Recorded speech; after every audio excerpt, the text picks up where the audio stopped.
대부분 분들은 잘 모르실 텐데 17살의 소년 가장이었었고요. 상업학교를 나오고 일찍 직장 생활을 시작을 했습니다. 그러다 보니까 대학 진학을 할 엄두를 내지 못하고 여섯 식구의 가장으로 17살 때부터 직장 생활을 시작을 했습니다. 저 사진이 제가 그때 고3 때 시험 봤던 직장의 수험표입니다. 그래서 바로 이제 졸업하자마자, 사실은 졸업도 하기 전에 직장 생활을 시작하면서 이제 고등학교 졸업을 몇 달 뒤에 하고는 대학을 진학할 형편이 되지 못했기 때문에 방송대 농학과에 입학을 했습니다. 많은 분들이 제가 농학과에 입학한 걸 굉장히 의아하게 생각하시는데, 뭐 법학과도 있고 뭐 다른 과도 있을 텐데, 저는 고향이 충청도고요. 시골에서 농사 짓고 싶었습니다. 그리고 농사 지면서 농촌 계몽 운동을 좀 하고 싶었어요. 아마 중학교 때 읽었던 그 시문 선생의 상록수라고 하는 소설에서 제가 굉장히 영향을 많이 받은 것 같습니다. 거기 나온 주인공을 보면서 이 고향 가서 이렇게 농사지면서 농촌 계몽 운동을 하면 어떨까 하는 생각을 해서 정말 뜻밖에도 제 소신을 가지고 농학과에 입학을 했는데, 이때는 2년제였고요, 방송대가. 그리고 방학 중에 2주 정도 출석 수업이 있었습니다. 그런데 제가 이제 직장 초년생으로 2주씩 휴가를 내고 이렇게 출석 수업을 참석할 상이 되지 못해서 결국 졸업을 하지 못하는 그런 거가 됐지만, 이 방송대와는 그런 인연이 있었습니다. 저는 저희 그 직계 가족뿐만 아니라 전체 가족 통틀어서 제가 첫 대학 진학자입니다. 저희 그때까지 대학 진학하면 저희 가족과 친척 중에 한 분도 안 계셨어요. 그리고 제 첫 대학의 적이 우리 방송대였습니다. 물론 이제 그 후에 제가 직장생활하면서 이제 야간 대학 입학을 해서 이제 대학을 마치긴 했습니다만, 어쨌든 첫 제 대학의 적이 방송대였습니다. 그래서 작년에 우리 총장님께서 몇 차례 제게 오셔가지고 석좌 교수 얘기를 하셨을 적에 제가 몇 번 사양하다가 이렇게 석좌 교수를 하게 됐던 것입니다. 제가 석좌 교수를 하면서는 우리 총장님하고 또 보직 교수들께도 그런 부탁의 말씀을 드렸어요. 그냥 똑같이 좀 대우해 주시고 특별하게 좀 저를 위해서 신경 쓰지 않으셨으면 좋겠다 이렇게 했는데, 그러면서 제가 이렇게 이름만 석좌 교수가 아니라 정말 학교를 위해서 어떤 기여를 좀 하고 싶다 이런 얘기를 여러 차례 말씀을 드렸고요. 그래서 이거는 얼마 전에 했던 그 방송 강좌였었고, 우리 PD 선생하고 다들 잘 꾸며주셔가지고 네 편으로 나눠서 방송이 된 것으로 알고 있습니다. 그리고 제가 지방을 다니는 일이 있을 때마다 학교 측하고 얘기를 해서 그 지역에 있는 우리 방송대 학생이나 동문들하고 좀 만날 기회를 좀 만나게 해달라고 해서 작년에 제가 대전에서 충남 대전 학생들, 또 청주에서는 충북 지역 학생들 만나서 강의도 하고 간담회도 하고, 물론 그때는 이제 코로나가 지금처럼 이렇게 창궐하 조금 덜 이렇게 창궐할 때여서 좋은 기회를 가졌습니다. 광주를 가기로 계획을 잡아놓고 제 지난번 책까지 보내드렸는데, 제가 책을 학생들에게 선물을 줬었거든요. 광주는 그 후로 이제 코로나 때문에 만들지 못하고 있습니다. 혹시 제가 석좌 교수를 그만뒀지만 나중에 조금 풀리면 또 광주 지역에 있는 그 학생들이나 또 동문들이 원하신다면 제가 가서 이렇게 만나서 동문으로서 이렇게 말씀을 좀 나누면 어떨까 싶습니다. 이미 제가 책도 몇십 권 보냈기 때문에 좀 책도 좀 나눠드려야 될 그런 상황인 것 같습니다. 제 지난번 책 제목이 있는 자리 흐트리기입니다. 신이 사람을 단련시키는 가장 전형적인 방법이 그 사람이 있는 자리를 흐트리는 것이다 라는 말을 듣고 제가 쓴 책 제목이었습니다. 몇 해 전에 쓴 책인데, 저도 그렇고 우리 방송대도 그렇고 또 방송대의 많은 동문들, 학생들도 또 우리 직원 여러분들도 저는 한 단계 우리가 발전하고 새로운 변화를 만들기 위해서는 자기가 있는 자리를 흐트려야 한다고 생각합니다. 굉장히 어려운 얘기예요. 특히 이 안정된 직장, 또 보장된 이런 직장, 또 그런 삶에서 편안함과 안정 속에 계신 분들에게 참 힘든 일이 있는 자리 흐트리기입니다. 제가 아까 보여드린 강연 제목이 유쾌한 반란이었는데요. 똑같은 맥락이죠. 자기 있는 자리를 흐트리는 것이죠. 때로는 어쩔 수 없는 환경에 의해서 있는 자리가 흐트려지기도 합니다. 그때에 자기에게 찾아왔던 그런 어려움과 고통을 극복을 하게 되면 보석처럼 빛나는 축복이 있어서 저는 그걸 가끔 위장된 축복이라고 표현하기도 합니다. 근데 그보다 더 훌륭한 사람들은, 더 큰일 하는 사람들은 환경과 남에 의해서가 아니라 자기 스스로가 자기 있는 자리를 흐트리는, 그래야지만 큰일 할 수 있다고 얘기를 하죠. 그걸 다른 말로 얘기하면 혁신일 수도 있고 도전일 수도 있고 변화의 시도일 수도 있고 여러 가지 있을 수 있을 것 같아요. 저는 방송대에서 1년 안 되게 있으면서 그 가능성을 많이 봤습니다. 앞으로 우리 방송대나 또 우리 교수님들이나 또 동문 또 학생들이 있는 자리를 흐트릴 수 있는 아주 좋은 잠재력을 정말 많이 가지고 있다고 생각을 합니다. 대한고등학교라고 있었습니다. 이 학교는 서울에 있는 학교인데 아주 학교 근처가 어려운 환경에 있는 분들이 사는 곳이어서 부모들이 학생들에게 공부에 신경도 많이 못 쓰고요. 교육에. 또 학생들도 공부의 의욕을 많이 잃고 해서 아주 형편없는 학교였습니다. 굳이 성적으로 얘기하자면 100점 만점에 한 40점 정도 되는 정말 많이 뒤떨어진 학교였습니다. 근데 이 학교가 언제부턴가 변화의 바람이 불기 시작을 했습니다. 이 꼴찌 학교에서 변화의 바람이 불기 시작했습니다. 교장 선생님들 새로 부임하고 또 선생들도 좀 바뀌기도 했지만 학생들과 학부모들이 우리도 한번 해보자 하는 그런 생각을 강하게 하면서 학교에 변화의 바람이 불었습니다. 학교에서는 아주 강하게 학생들에게 공부를 푸시했어요. 아침에 1시간 일찍 오게 해서 공부를 시켰고 방과 후 시간에도 학생들 붙잡아 놓고 야간 자율학습을 시켰습니다. 우열반을 나눠서 공부 잘하는 학생들에게 더 집중을 했고 또 아주 스파르타식으로 교육을 시켰습니다. 그리고 학교 내신 성적이나 대학 입시에서 결과의 중요성을 강조하면서 그 보상을 강조하고 스파르타식 교육을 시켜서 이 학교가 변화를 일어나기 시작했습니다. 경제학에서 72의 법칙이라고 있습니다. 금년과 같은 경제 성장으로 만약에 성장을 하게 되면 몇 년 후에 우리 경제 규모가 2배가 될 수 있을까 하는 것을 나타내는 간단한 공식이 72의 법칙입니다. 예를 들어서 금년에 우리 한국 경제가 10% 성장을 했다고 하죠. 그러면은 분모에 10을 놓고 분자에 72라는 숫자를 넣으면은 나오는 답이 앞으로 계속 10% 성장했을 때 대한민국 경제가 2배로 크는 기간이 나옵니다. 10분의 70이 7.2년이죠. 그러면 1년에 10%씩 성장하면은 7년 2, 3개월 뒤면은 경제가 2배로 커집니다. 이건 대한민국 경제뿐만 아니라 기업도 마찬가지고 학교도 마찬가지예요. 이 학교가 다 그랬습니다. 1년에 40점짜리 학교가 10%씩 성적이 올라갔어요. 7년, 8년 지나니까 어떻게 됐을까요? 40점짜리 학교가 80점짜리 학교가 됐습니다. 이 학교가 그 한강 근처에 있어서 꽤 많은 사람들이 한강의 기적이라고 불렀습니다. 이 학교를 보고. 그런데 80점 정도 학교가 된 뒤에부터 이 학교가 이제 문제가 생기기 시작을 했습니다. 3가지 문제였는데요.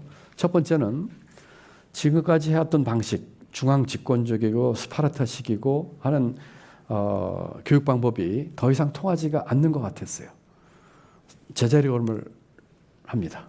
80점까지 올라온 기세가 있어서 금방 90점 학교 될 줄 알았더니 80점대에서 딱 머무르고는 제자리걸음하는 것입니다. 두 번째는 그렇게 급격하게 오르다 보니까 이 학생들 간의 성적 편차가 아주 심해졌습니다. 어떤 학생은 90점, 100점까지 간 학생이 있는가 하면 어떤 학생들은 40점, 50점에 머무르고 있거나 또는 더 성적이 떨어지는 성적 양극화 현상이 심하게 나타났습니다. 우열반 나눴으니까 우반도 있고 열반도 있었겠죠. 그런 결과입니다. 세 번째는 학교 성적과 이 대학 입시에 따른 보상을 강조하다 보니까 이 학생들 간에 불신과 갈등이 나기 시작했습니다. 옆에 있는 그분은 더 이상 친구가 아니라 경쟁자가 돼버렸어요. 몸이 아파가지고 며칠 학교를 안 나와도 옆에 있는 학생이 노트도 안 빌려줘요. 그리고 성적이 중요하니까, 내신 성적이 중요하니까 학교 성적에 대한 불만이 나오기 시작을 합니다. 학교 성적의 공정성 문제, 그다음에 갈등이 빚어지고 학생들 간에 만인의 만이 된 투쟁과 같은 경쟁이 벌어지면서 불신과 학교 성적의 불공정에 대한 문제, 이렇게 세 가지 문제가 나오기 시작을 했습니다. 여기에 더해서 급기야는 학교가 쪼개집니다. 이제까지 과거의 방식대로 스파르타식으로 중앙 집권적으로 해왔던 방식을 더 세게 밀어붙이지 않은 학교 당국과 학부모가 있는가 하면, 그 반대로 이제까지 방법은 이제 안 된다, 이제 완전히 새로운 방법을 찾아야 된다 하는 식의 주장하는 교사와 학부모가 나오면서 학교가 둘로 쪼개집니다. 이 갈등이 너무 워낙 심해가지고 이제 감정 싸움까지 되고 도저히 이제 타협할 수 없는 정도로까지 이제 갈등과 투쟁과 이런 양상이 벌어지면서 같이 앉아서 대화도 안 하고 정도로 학교가 쪼개지기 시작합니다. 여러분, 이게 대한고등학교입니다. 여러분이 대한고등학교는 가상의 학교입니다. 이 대한고등학교는 대한민국의 자화상입니다. 대한민국의 모습이죠. 제가 대한고등학교 얘기를 하면서 세 가지 말씀을 드렸어요. 첫 번째로는 지금까지의 방법으로는 더 이상 질 높은 성장을 하지 못하는 제자걸음. 두 번째는 소득과 자산과 교육과 모든 면에서의 양극화 문제들, 격차 문제들이죠. 세 번째는 학교 구성원들처럼 우리 대한민국의 구성원, 정치판에서부터 시작해서 시작되는 분열과 갈등과 투쟁의 모습. 그러면서 그 세 가지 문제를 저는 제 새로운 책에는 세 가지로 요약을 했습니다. 첫 번째는 국가과잉, 두 번째는 격차과잉, 세 번째는 불신과잉이죠. 이것이 제가 분석한 대한민국 문제를 가장 뭐라고 할까요? 짧게 요약한 모습입니다. 국가과잉은 이제까지 성공 경험에 의해서 국가가 경제와 모든 사회 분야의 그 정책과 변화를 주도하면서 벗어나지 못하는 것이죠. 이 경제 규모가 커지고 세상이 바뀌었는데도 그 방법에서 벗어나지 못합니다. 벗어나고 싶어도 이미 그렇게 체화가 우리 사회와 경제 속에 돼 있는 것이죠. 격차가 아까 말씀드린 것처럼 소득 격차, 자산 격차, 특히 심해지는 교육 격차 문제입니다. 여러분, 대기업 CEO들하고 초등학교 교사는 보수 차이가 얼마가 정도라면 가장 공정한 것일까요? 한국 그 일반 시민들에게 그걸 설문조사를 해봤더니 7배라고 답을 했습니다. 대기업 CEO들이 초등학교 교사보다 7배 정도 월급을 더 받으면 비교적 공정하다, 이렇게 얘기를 했더라고요. 실상 어떤지 아십니까? 상위 30개 그룹, 30개 대기업 기준으로 했을 적에 대기업 CEO들 보수는 초등학교 교사 보수의 70배가 넘습니다. 가수들이 많이 있는데요. 가수 수입 전체 중에서 1%의 상위 가수들이 차지하는 소득이 55%가 넘습니다. 이런 격차 과잉이 이제 벌어지는 것이죠. 불신 과잉. 여러분 어떠십니까? 우리 사회는 지금 만인의 만이 되는 투쟁이 벌어지고 있습니다. 이것이 세 가지 문제고, 여기에 더해서 이제 나라가 쪼개집니다. 우리 흑백 논리, 진영 논리, 이념 논리 해가지고 나라가 쪼개져서 여기서 많이 보시지 않습니까? 정치권에서는 문제 해결의 정치 하지 못하고 있죠. 싸움과 투쟁의 정치만 하고 있고 통합의 정치를 하지 못하고 있고, 이와 같은 것들은 우리 사회 전반으로 퍼져가지고 모든 부문에서 나라가 쪼개지고 있습니다. 추석 때 혹시 친지들 모이시면은, 요새 이제 코로나라서 그런 게 더 적겠지만 요새 이런 이념 얘기, 정책이 서로 잘 안 하려고 합니다. 혹시라도 의견 대립이 있어가지고 의상할까봐. 언론에서 여기서 나오는 헤드라인은 주로 어떤 걸까요? 그 사회의 수준을 알려면, 그 국가의 수준을 알려면 지금의 논쟁거리, 사회 아젠다가 뭔지를 알면 알 수 있다고 합니다. 우리 사회의 지금 아젠다는 뭘까요? 과거 얘기, 과거에 누가 잘했다 못했다 하는 얘기, 이승만 초대 대통령에서부터 거슬러 와서 백제시대까지 거슬러 올라가서 얘기가 나옵니다. 그러고는 모두가 다 내 편은 선, 상대편은 무조건 악. 이런 싸움에, 이런 쪼개진 나라의 본질은 무엇일까요? 많이들 국가와 국민과 나라의 미래를 위해서 한다고 하지만 어떻게 보면 권력 투쟁이고 어떻게 보면 기득권 유지와 확장을 위한 싸움 아닐까요? 쪼개진 나라의 모습입니다. 저는 미래를 오늘 첫 번째 화두로 던지려고 합니다. 제가 오늘 두 가지 화두를 던지는데 첫 번째가 미래입니다. 미래 얘기가 실종된 것 같아요. 제가 16년 전에 대한민국의 미래를 위해서 비전 2030이라고 하는 보고서를 만든 적이 있습니다. 제가 당시 16년에 국장이었었고요. 25년 뒤에 대한민국에 대한 얘기를 했습니다. 25년 뒤 대한민국은 어떻게 될까? 그 보고서에서 최초로 동반성장이라는 얘기를 했습니다. 그리고 복지국가라는 얘기를 했어요. 지금은 누구나 하는 얘기지만 16년에 했던 얘기입니다. 그리고 그와 같은 나라를 만들기 위해서 어떻게 해야 되는지에 대한 얘기를 한 적이 있습니다. 5가지의 큰 정책 방향을 제시했는데 그 중에 하나가 사회적 자본입니다. 지금은 사회적 자본에 대해서 너무나 다들 잘 알고 계시고 누구나 얘기를 하지만 16년 전에 제가 대한민국이 선진국이 되기 위해서는 이 사회적 자본의 확충이 필요하다는 얘기를 제가 있었던 부처에서 했을 적에 간부 중에서 그 말을 알아듣는 분이 한 분도 안 계셨어요. 사회적 자본을 전부 다가 사회 간접 자본 SOC로 듣더라고요. 여러분 그 보고서를 만들면서 25년 대 대한민국의 정부의 역할에 대한 얘기를 했습니다. 정부는 어떤 일을 해야 되고 25년 동안 재정은 어떻게 투자하려고 하는 얘기를 했습니다. 지금은 미래에 대한 얘기가 실종된 것 같아요. 여러분 요새 미래 얘기 들으십니까? 전부 과거 얘기, 이상한 얘기, 토론해가지고 얘기해봐야 서로 간에 비판하는 것 외에는 생산적인 결론이 나올 수 없는 얘기들 가지고 모두 얘기를 하고 있고 그 같은 사회적 아젠다와 의제를 그렇게 리드하다 보니까 그렇게 선도하다 보니까 다들 거기에 따라가고 있지만 미래에 대한 얘기는 하시는 분이 거의 없는 것 같습니다. 대한민국은 어디로 가야 될까요? 이런 것에 대해서 우리가 본격적인 생각을 해야 될 때라고 생각을 합니다. 볼링에 핀이 10개 있죠. 10개를 다 쓰러뜨리면 스트라이크입니다. 대부분은 맨 앞에 있는 1번 핀을 정통으로 겨냥해서 쓰러뜨리는데 그렇게 되면은 뒤에 양옆에 있는 핀이 쓰러지지 않고 스페어로 남아있을 가능성이 많습니다. 볼링의 전문가들은 지금 보시는 파란색 핀, 저게 5번 핀이거든요. 앞에서부터 1, 2, 3, 4, 5 이렇게 가니까요. 1번 핀과 3번 핀 뒤에 있는 저 5번 핀을 건드리면은 10개를 다 쓰러뜨릴 수 있는 가능성이 가장 높다고 얘기합니다. 그래서 더 5번 핀을 볼링에서는 더 킹핀이라고 얘기를 합니다.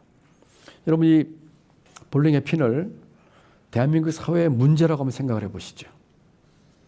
이 대한민국 사회의 문제를 가능하면 많이 해결할 수 있는 킹핀은 무엇일까요? 대한민국 사회의 가장 근본적인 문제는 무엇일까요? 그러니까 제 두 번째 화두와 관련된 얘기입니다. 아까 제가 국가과잉, 격차과잉, 불신과잉 말씀을 드렸지만 그것도 따지고 보면 현상이에요. 마치 내 몸에 어딘가 아픈데 나타난 증세는 기침이나 뭐 각혈이나 뭐 근육이 아픈 거나 통증으로 나타나는 것 같은 현상입니다. 근데 이와 같은 현상을 나타나게 하는 근본적인 내 몸의 아픈 원인은 무엇일까 하는 것이 더 킹핀이죠. 우리는 종종 이런 우를 범하지요. 그 현상을 치료하고 싶어 합니다. 기침을 먹게 하고 근육의 통증을 낫게 하는 근육통 약이나 주사를 맞죠. 정책 다 그렇습니다. 자, 이 볼링의 핀의 1번 핀을 저성장이라고 생각해 보시죠. 2번 핀은 청년 실업, 3번 핀은 양극화, 4번 핀은 저출산, 뭐 고령화 이렇게 보시죠. 저성장이라고 하는 핀을 쓰러뜨리기 위해서 많은 정책을 핍니다. 과거에는 1번 핀을 쓰러뜨리면 2번 핀, 3번 핀 같이 넘어갔어요. 지금은 어떨까요? 고용 없는 성장 시대죠. 1번 핀을 쓰러뜨려도 성장이 올라가도 2번 핀인 청년 실업 문제 해결이 안 돼요.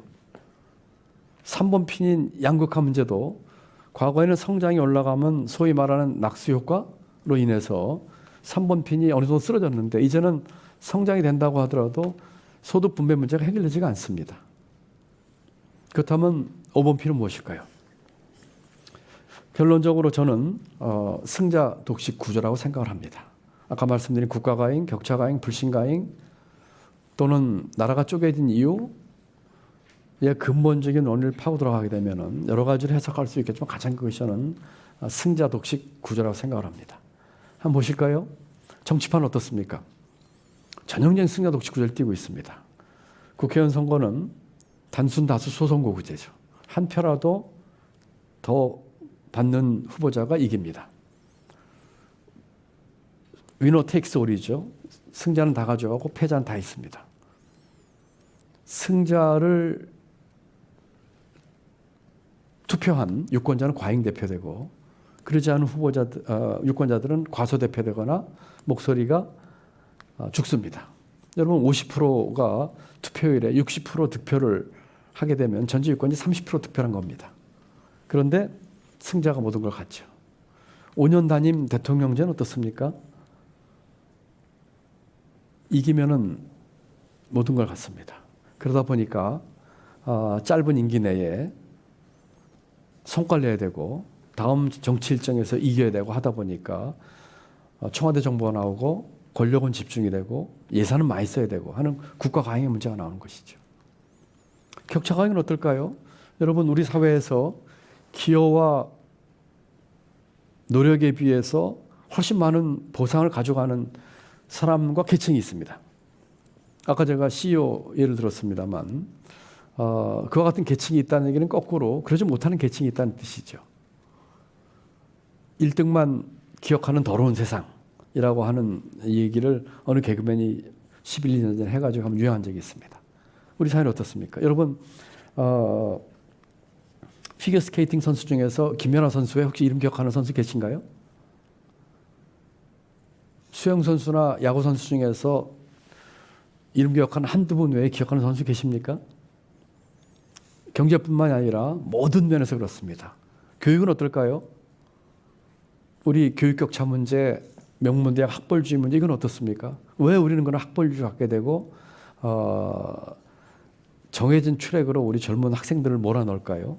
이제까지의 우리 사회의 어떤 게임의 룰이 짧은 몇 개 안 되는 차선에 줄을 길게 세워서 빨리 줄 서가지고 가는 것이었죠.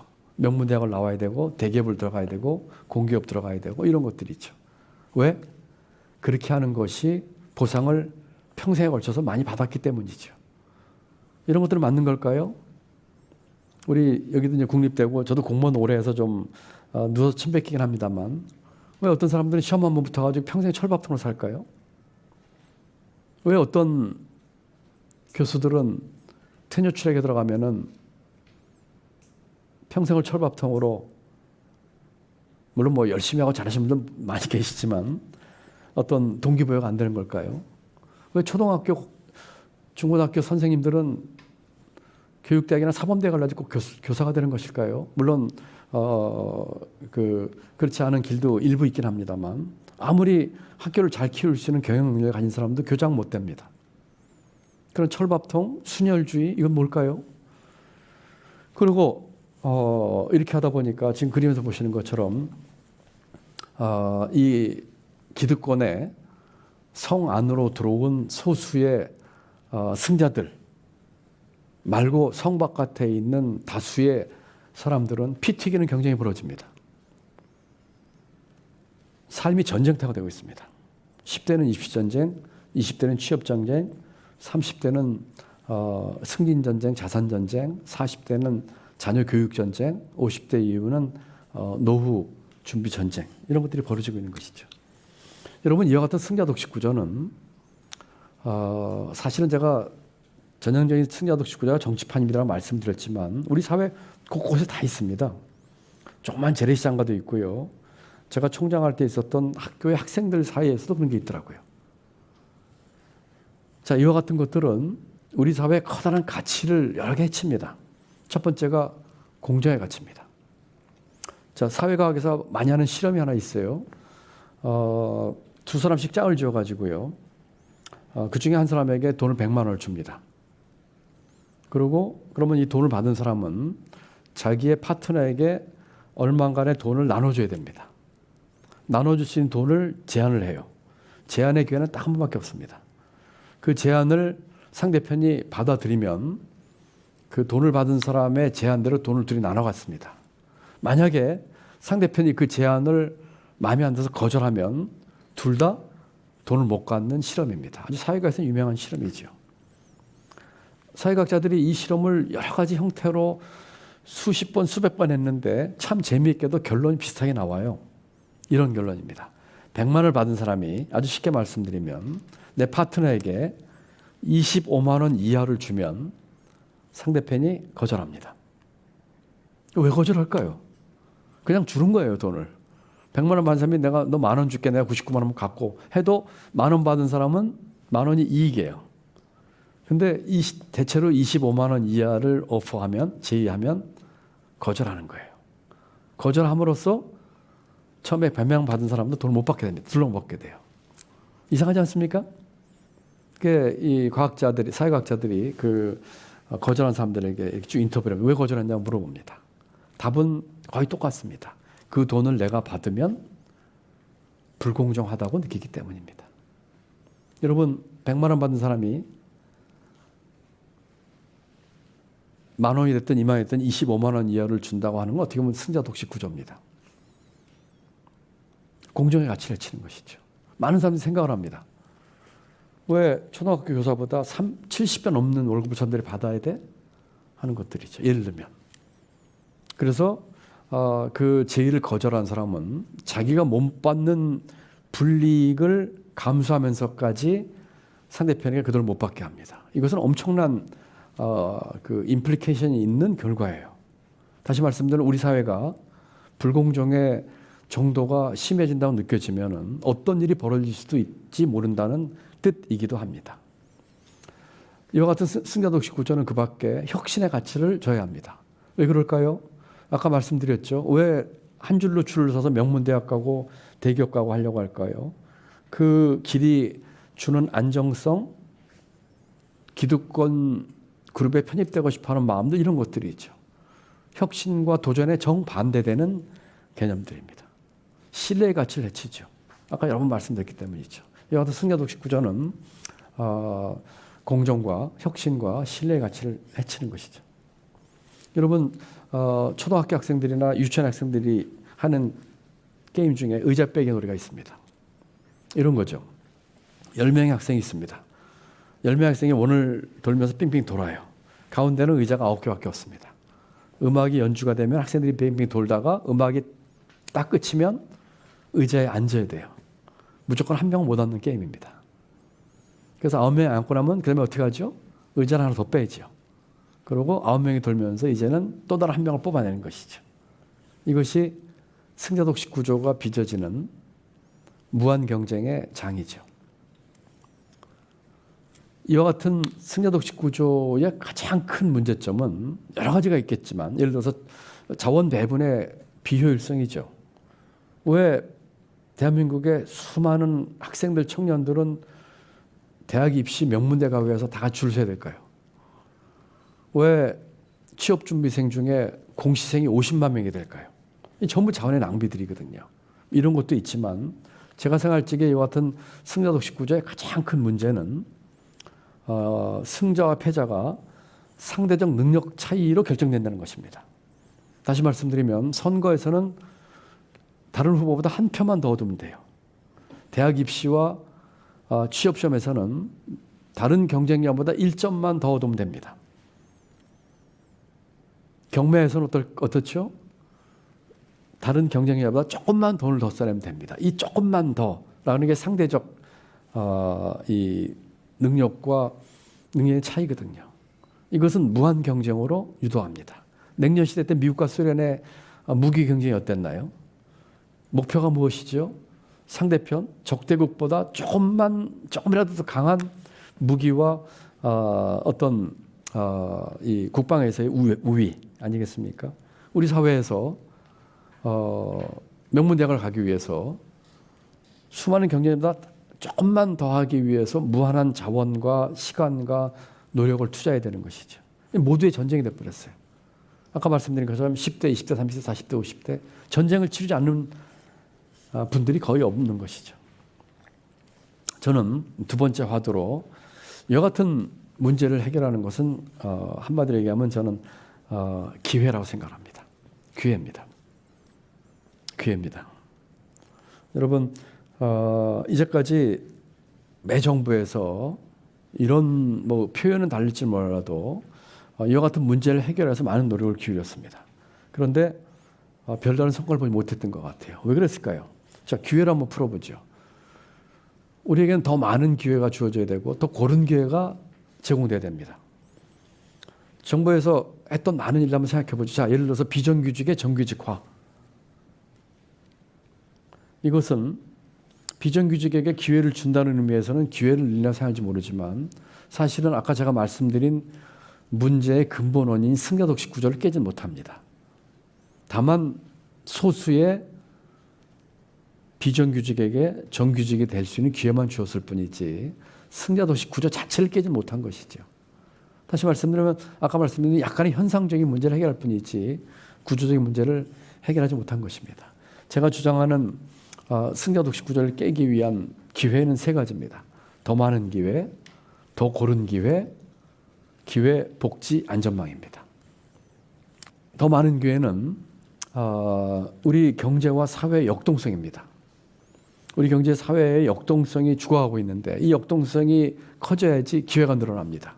어떤 기회일까요? 일할 기회, 장사할 기회, 기업할 기회, 공부할 기회, 사랑할 기회, 결혼할 기회, 악인할 기회 이런 것들이죠. 이 더 많은 기회를 제공하도록 우리 사회를 구조를 바꿔야 되는 것이죠. 두 번째는 더 고른 기회입니다. 기회가 신라까지 주어지는데 기회에 빈익빈 부익부가 나오고 있습니다. 어떤 사람에게는 넘치는 기회가 주어지는데 어떤 사람에게 기회가 주어지지 않아요. 심지어는 기회의 사재기 현상도 나타납니다. 어떤 젊은이들은 아빠 찬스, 엄마 찬스 써가지고 좋은 인턴 기회 여러 개 골라갑니다. 어떤 학생들은 그런 기회 한 번도 잡지 못하는 학생들도 많이 있어요. 요새 전직 장관의 뭐 이런저런 자제분들 얘기 나오는 거 다 이런 맥락이거든요. 더 고른 기회가 주어지지 않고 있는 것이죠. 세 번째는 기회복지 안전망입니다. 여러분 이걸 사회안전망이나 혁신안전망이라고 부르셔도 좋은데 더 많은 기회, 더 고른 기회가 주어져도 가장 최소한의 인간다운 생활을 할 수 있는 어떤 무엇이 주어지지 않은 사람들이 많이 있습니다. 그런 분들에게는 이런 기회에 접근조차 할 수 없는 그런 분들이죠. 그런 분들에게는 사회안전망, 복지안전망 같은 게 주어져서 거기서부터 제기하고 더 많은 기회를 붙잡고 더 고른 기회를 제공받을 수 있는 여건을 만들어줘야 되는 것이죠. 이렇게 승자독식 전쟁을 종전시키는 것은 기득권을 깨고 더 많은 기회, 더 고른 기회, 또 기회복지 안전망을 만드는 것이죠. 저는 그래서 이렇게 하기 위해서 세 가지 금기 깨개를 제안합니다. 여러분 금기에 대해서 한번 얘기해 볼까요? 제 이번 책이 이제 대한민국 금기 깨개인데요. 육상 경기 중에 1마일을 달리는 경기가 있습니다. 1마일은 400m 운동장 4바퀴 정도입니다. 약 1600m가 1마일인데요. 1950년 중반까지 이 1마일 경주에서 인간이 4분벽을 깨는 것은 불가능하다고 여겨졌어요. 의사들은 이렇게 얘기를 했다고 합니다. 인간이 4분 이내로 이 1마일 뛰면은 심장이 파열되고 근육이 찢어져서 죽고 말 것이다 라고 얘기했습니다. 육상의 많은 전문가들 똑같은 얘기를 했어요. 이 4분 기록에 가장 근접했던 선수 중에 하나가 호주 선수인데 이름은 랜디입니다. 이 선수는 4분 3초 기록을 3번이나 세우면서 근접했는데 세 번째 4분 3초의 기록을 세운 뒤에는 이건 진짜 벽돌 장벽이다. 4분벽이라고 하는 것은 아유 진저리 쳐진다 이런 얘기까지 했어요. 그런데 1954년이죠. 어느 날 5월 달에 옥스퍼드 대학의 의과대학 학생인 아마추어 육상 선수가 이 기록을 깹니다. 그 선수의 이름은 베니스터인데요. 3분 59초 08인가 04의 기록으로 이 기록을 깹니다. 이 선수는 의과대학 학생이니까 사람의 몸에 대해서 연구를 했는데 어떻게 하면 이 네 바퀴를 각각의 네 바퀴를 똑같은 속도로 뛰게끔 사람 몸을 관리할 수 있을까 하는 것을 연구하면서 혼자 연습을 해가지고 이 기록을 깹니다. 유명한 얘기입니다. 영화로도 나왔어요. 이상한 일은 그 후에 벌어집니다. 이 선수가 1954년 5월 이 기록을 깬 뒤에 한 달 만에 10명의 선수가 그 기록을 깹니다. 그 전에는 4분벽을 깨면 죽을 거야라고 했던 그 판에서 이 선수가 4분벽을 깨니까 한 달 만에 10명의 선수가 4분 기록을 깹니다. 1년 만에 37명의 선수가 기록을 깹니다. 2년 만에 무려 300명의 선수가 4분 기록을 깹니다. 아까 아이고 그거는 벽돌 장벽이야 라고 얘기했던 호주의 랜디는 베니스터가 이 기록을 깨고 나서 6주 만에 그 기록을 깹니다. 3분 58초 기록입니다. 왜 이런 일이 벌어질까요? 그럼 어떻게 생각하십니까? 갑자기 인류가 1954년 5월부터 빨라진 걸까요? 그럴 리가 없겠죠. 여러분 이런 게 금기입니다. 금기는 우리가 깨야 되겠다고 금기를 깨야 되겠다고 생각조차 할 수 없는 일 또는 깨야 한다고 생각하지만 우리 깰 수 없어 하고 지레 겁먹고 엄두도 내지 못하는 일이 금기입니다. 그런데 그 금기가 한번 깨지면 번물 터지듯이 깨지는 게 금기입니다. 육상의 이 선수랑 똑같은 얘기예요. 저는 대한민국 경제와 사회 경장을 위해서 세 가지의 금기를 깬다고 주장합니다. 첫 번째는 추격 경제의 금기, 두 번째는 세습 경제의 금기, 세 번째는 거품 경제의 금기입니다. 추격 경제의 금기 이런 거죠. 대한민국 경제 이제까지 남을 따라왔습니다. 대한민국의 미래는 선진국의 현재였어요. 선진국이 하는 길을 따라가면 됐었죠. 이제는 이 금기를 깨야 됩니다.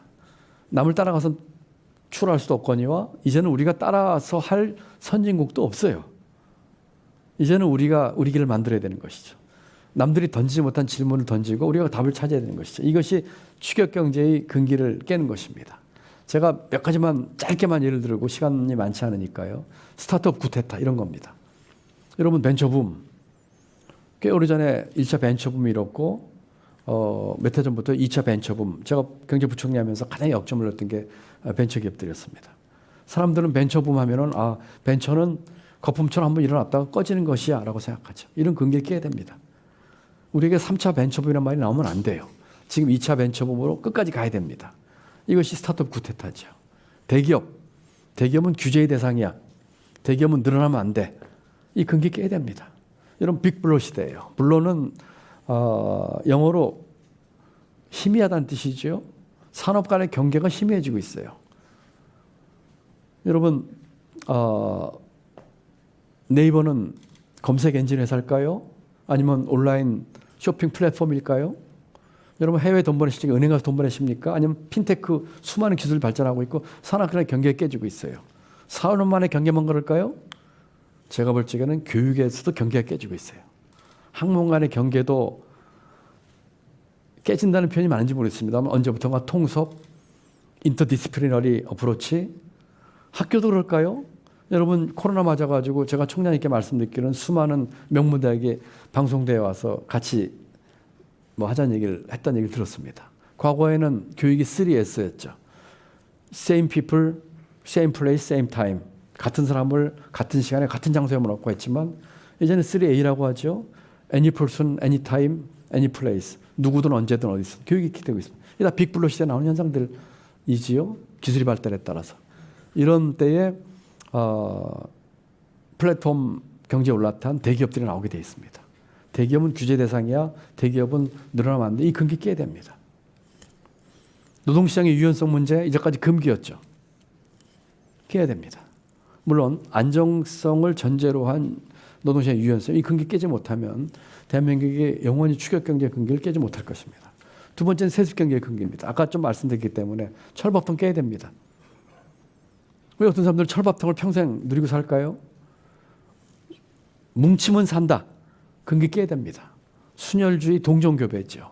왜 공무원끼리끼리 모이고 고향끼리 모이고 공무원 그만두면 공피와 관피와 이런 거 하죠? 이 순혈주의 깨야 됩니다. 이것들이 다 승자 독식 구조를 만들어 왔어요. 그리고 이런 게임의 룰 때문에 모두가 다 그 안에 들어가려고 노력을 하는 비효율과 문제를 가져왔던 것이죠. 비정규직 몇 사람 정규직 만들어야 할 문제입니까? 이 구조를 깨야죠. 직업수 2배 늘려야 됩니다. 대한민국의 직업수가 10,000개 좀 넘는데 일본이 20,000개가 넘고 미국이 30,000개가 넘습니다. 옛날에 바리스타나 소믈리에 직업 우리가 알기나 했나요? 근데 왜 이런 새로운 직업이 우리는 안 나타나고 있을까요? 규제 문제지요. 이 근기 다 깨야 되는 것입니다. 거품 경제의 근기입니다. 저는 여기 거품 경제에서는 아까 말씀드린 기회복지 안전망 구축과 함께 부동산 거품과 교육 거품 얘기를 하고 있습니다. 교육 문제에 대해서도 뭐 굉장히 많은 할 얘기가 있습니다만 제가 몇 해 전에 방송대에서 교육계에 대한 얘기를 좀 한 적이 있어서 제목 말씀드리려고 합니다. 자, 이런 것들이 기회의 나라를 만들고 승자도시 구조를 깨서 그 구조 자체를 변경시키는 내용입니다. 마지막으로 그러면은 이런 걸 어떻게 실천할 것이냐에 대해서 제가 짧게 말씀드리려고 합니다. 타임지는 매년마다 연말에 올해의 인물을 뽑습니다. 그런데 2006년도에는 특이한 사람을 올해의 인물로 뽑았습니다. 당신입니다. 그전에는 정치인, 기업인, 과학자, 군인들이었거든요. 뭐 지금도 그렇지만. 근데 이 해에는 재미있게도 당신을 올해의 인물로 뽑았어요. 당신은 누굴까요? 나죠. 바로 나. 나와 당신이 모이면 우리가 되는 것이죠. 이렇게 썼습니다. Welcome to Information Age인가요? 정보 시대에 온 것을 환영합니다. 그러면서 본문에는 뭐라고 썼냐면 이제는 사회를 변화시키는 방법도 당신이 결정할 것입니다. 이런 얘기까지 했습니다. 이제까지 변화와 혁신은 위에서부터 내려왔습니다. 소수의 정치 엘리트, 고위 관료, 우리 사회 지도층에서 사회 변화를 시키고 개혁을 하려고 해왔죠. 결과는 만족스럽지 못했거나 경우에 따라서는 실패했습니다. 왜 그랬을까요? 왜 그랬을까요? 뒤에 조금 얘기가 나올 수 있습니다만 여러분 이러한 일을 하는 대부분의 분들은 이미 기득권입니다. 이 사회 구조를 만들고 이 승자독식 구조를 만들고 또는 유지하거나 확산하는데 보다 많은 스테이크가 있는 사람들이죠. 이제는 탑다운식으로만 해서는 안 될 것 같습니다. 이제는 아래로부터의 반란이 필요하다는 게 제 주장입니다. 두 가지를 저는 주장합니다. 첫 번째는 정치를 줄이고 권력을 나눠야 합니다. 우선 정치판의 승자독식 구조를 깨야 합니다. 저는 제 책에서 개헌을 주장했습니다. 5년 단임 대통령을 바꿔야 됩니다. 분권형 대통령제 얘기를 했고 4년 중임도 좋지만 4년 중임을 제시하면서 분권형 대통령제를 제가 제시를 했습니다. 선거법 바꿔야죠. 지금과 같은 아까 말씀드린 단순다수 소선거구제로 이 승자도시 구조를 고착화시키는 이 구조를 깨야 됩니다. 작년에 한번 시도했었죠. 총선 때 준연동형 비례제 기억나십니까? 결과는 어땠지요? 꼼수 정당, 위성정당 만들어가지고 완벽하게 무력화시켰어요. 애초에 그런 시도를 안 했던 것보다 더 나쁜 결과를 갖고 오고 말았습니다. 청와대 정부 바꿔야죠. 제가 이렇게 얘기하면 이거 가지고 또 이번 정부 비판하냐 어쩌니 그런 게 아닙니다. 이게 이번 정부만의 문제입니까? 모든 정부의 문제예요. 모든 정부의 문제라고 하는 거는 무슨 문제죠? 제도의 문제라는 얘기입니다. 아까 말씀드린 5년 단임 대통령제에서 단기 성과에 집착하고 공무원은 처음에 못 믿겠고 다음 선거에서는 이겨야 되겠고 그러다 보니까 청와대 중심으로 밀고 나갈 수밖에 없고 그러다 보니까 예산은 확대 재정이 될 수밖에 없고 권력은 집중되고 지방자치 안 되고 이런 거 아닙니까? 바꿔야죠. 권력의 민주적 통제 있어야 됩니다. 여러분 자치단체 장이나 지방의회 의원들은 소환제가 있는데 왜 국회의원은 소환제가 없을까요? 매 회기마다 소환제 올라가는데 상정조차 안 됩니다.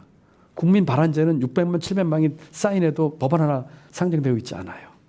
권력의 민주적 통제죠. 저는 시민의회도 주장합니다. 시민의회는 국회의원 숫자 똑같은 숫자의 시민의회를 단기간에 만들어서 랜덤으로 우리 인구 분포에 맞춰서 그분들이 사회 이슈를 토론하는 것이죠.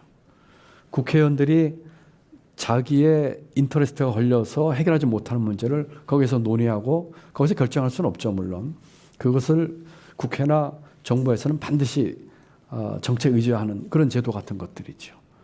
국회의원 다선 금지나 국회의원 특권 내려놓기나 국회의원 소환제 내는 거 국회에서 다룰 수 있을까요? 못하죠. 왜? 자기 머리 자기가 못 가는 법이기 때문이죠. 권력의 민주적 통제 또는 시민 통제입니다. 두 번째는 아래로부터의 반란입니다. 저는 시민 참여 플랫폼 만들었으면 좋겠습니다. 지난번에 우리 신고리 공론화위원회 만들었습니다. 결론 자체에 대해서는 이견이 있을 수 있지만 그 과정과 의사결정의 패턴은 우리가 시사하는 바가 많다고 생각합니다. 물론 그 후에 수많은 공론화위원회가 실패했습니다. 조금 더 우리가 제도적으로 이것을 만들면 어떨까 싶습니다. 남머리 깎아줍니다. 아까 말씀드린 것처럼 자기가 자기 머리 못 감는 법이에요. 공무원 연금 개혁 공무원들이 잘할 수 있을까요? 우리 의회에 대한 시민 통제나 국회의원 특권 내려놓기 본인들이 할 수 있을까요?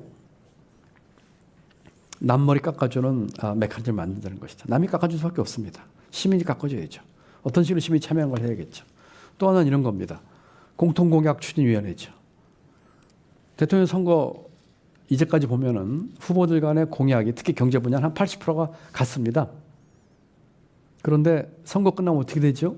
이긴 쪽은 빌공짜 공약을 만들고 진 쪽은 자기들이 내섰던 공약도 발목을 잡아요. 적어도 각 후보들이 또는 각 당에서 공통으로 낸 공약이라면 비교적 국민의 뜻과 또는 이익에 맞을 것 같은데 안 됩니다. 공통공약 추진위원회 만들면 어떨까요? 시민이 같이 참여하면서 후보들의 공약을 분류하고 그룹핑해서 이건 다 같은 공통공약이라면 누가 이기더라도 추진하는 것이죠. 더 나아가면 협치가 될 수 있죠. 어떤 공약 부분은 당선된 권력 측에서 볼 적에 저쪽 당이 더 잘할 수 있는 공통공약이라면 그쪽에 있는 사람을 장관이나 공공위원 장관을 임명하면 어떻습니까? 보수가 집권했는데 노동 문제나 복지 문제나 교육 문제는 진보 쪽에 있는 공통공약을 추진해서 저쪽이 더 낫다면 그런데 장관 임명하면 어떨까요? 진보가 집권했는데 경제 문제나 산업 문제나 중소기업 문제는 보수 쪽에 있는 분들과 공통공약인데 그걸 추진하는 게 저쪽이 낫다면 그런 분들 장관을 임명하면 어떨까요? 협치가 되는 것이고 어떤 분 더 나가서 연정까지 할 수 있을지도 모르겠어요. 여러분 이것이 제가 실천에 대한 얘기입니다. 이제 마무리를 좀 하도록 할까 하는데 재밌는 얘기를 하나 해드릴까 합니다. 영국의 플리머스라고 하는 도시에서요 소 몸무게 맞추는 어떤 내기가 있었습니다. 사람이 한 800명이 모였어요. 소를 한 마리 갖다 놓고 이 소를 도살하기 직전인데 소 몸무게를 알아맞히는 게임을 한 겁니다. 조그만 종이에다가 전부 자기가 예상하는 소 몸무게를 다 적어냈어요.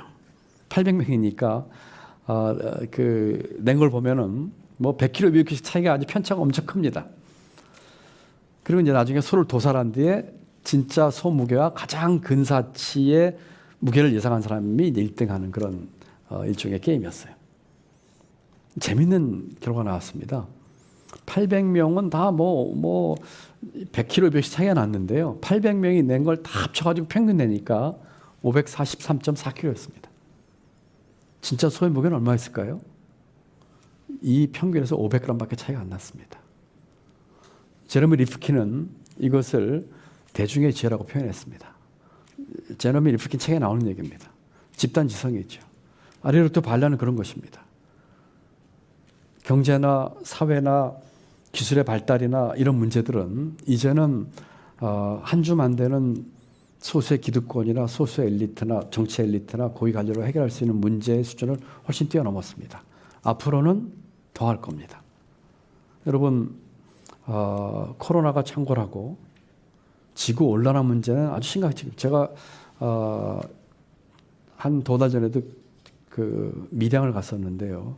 밀양의 얼음골에 사과 농사 짓는 분들 만나기 위해서 갔습니다. 작년에 갔고 금년에 갔는데 이미 지구 온난화 때문에 그 얼음골 사과에 영향을 받아가지고 살 길을 찾아야 되는 판입니다. 제가 거제도 어민들 만나러 갔더니 해수의 온도가 올라가지고 엄청난 문제들이 나오고 있습니다. 이런 인류 공통의 위기에 대해서 우리가 대처를 해야 될 상황에 있는데 이 문제 정말 심각한 문제들이에요. 있는데 지금까지의 밤곡과 지금까지의 사고로 아인슈타인이 그런 얘기를 했죠. 지금의 문제를 만들었던 그 사고방식을 가지고는 지금의 문제를 해결할 수 없다는 것이죠. 아랍도의 반란이 필요한 이유기도 합니다. 마지막입니다. 다산 선생은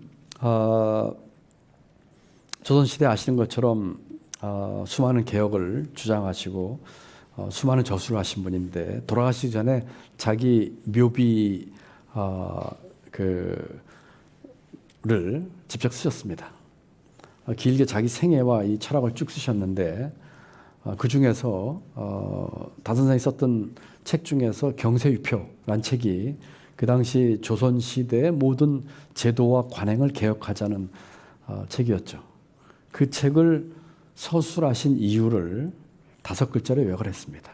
긴 뮤즈명에 나오는 것이죠. 보시는 것처럼 신아 지구방입니다. 이 이유로 내가 경세유표라는 책을 썼노라 하는 것이죠. 이 뜻을 현대식으로 해석하면 이런 겁니다. 낡은 나라를 완전히 새롭게 만들자입니다.